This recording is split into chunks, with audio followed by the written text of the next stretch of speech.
36 घंटा पर भी उठलानी मृतदेह। नवरंगपुर जिला उमरकोट ब्लॉक अंड्रिगा एबे भी पड़ी रही माणिक सांता मृतदेह। निज मूल धर्म छाड़ी अन्य धर्म ग्रहण कर शव सत्कार पाई गाँ लोके जगह देउनथिबा अभियोग होईछि। घटनास्थल में उमरकोट पुलिस तहसिलदार और ब्लॉक उन्नयन अधिकारी उपस्थित रही लोकंकु बुझासुझा जारी रखिछंती, किंतु समस्ते निज निज जिद्रे अटल अछंती। गतकाली आलोचना परे मध्य कोनोसी समाधान रास्ता बाहरी नाही। घटना को नहीं वर्तमान एक उच्च स्तरीय आलोचना पाई प्रशासन पक्षर उभय गोष्ठी को डका जाइछि। एने कैमरा सम्मुखरे कोनोसी प्रतिक्रिया देई नाहंती उच्च स्तरीय कर्मचारी।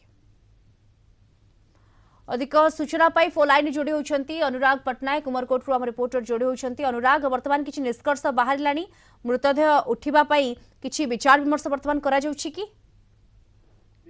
जो दीर्घ 36 घंटा ऊर्ध हम पड़ रही सब जो घटना घटे दीर्घ रही से महिला अच्छा माणिक सांता से गत सोमवार दिन संध्या समय मृत्युवरण करते। आज को प्राय 36 घंटा ऊर्ध एवं मृतदेह एपर्यंत घरे पड़ रही जो अन्य गोष्ठी दुई गोष्ठी